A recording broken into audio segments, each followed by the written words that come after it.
अँगर management चॅलेंजचे आज आपण तिसरे टास्क सुरू करत आहोत. आजचे टास्क आहे रागाच्या मागचं खरं कारण शोधा. त्या क्षणी आपल्या मनाची स्थिती काय आहे हे जाणून घ्या.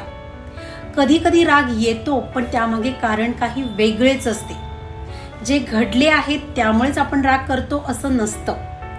पण त्या क्षणी जर तुमच्या मनाची स्थिती ठीक नसेल, म्हणजे त्या क्षणी तुमचे मन जर दुःखी, भीती, थकलेले किंवा स्ट्रेस असेल because of any other reason, तर त्यामुळे तुम्ही राग आणि चिडचिड करत असाल.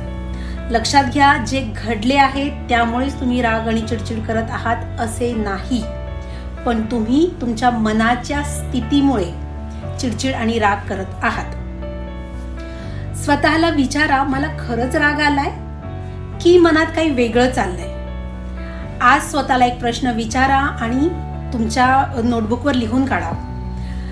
हा राग माझ्या आतील कोणती दुखापत, मनाची कोणती स्थिती लपवत आहे? आणि मग त्याला उत्तर द्या. आणि उत्तर आहे, मी माझ्या खोल भावना स्वीकारतो आणि स्वतःला बरे करतो. स्वतःशी प्रामाणिक राहा. तुम्ही जितकं खोल जाणार तितकी तुमची मनाची शांतता होईल, तितका तुमचा राग कंट्रोल होत जाईल. चला तर मग कमेंटमध्ये लिहा पीस. हा व्हिडिओ सगळ्यांना शेअर करा आणि तुम्हाला सवय होईपर्यंत हा व्हिडिओ सेव्ह करून ठेवा. थँक्यू.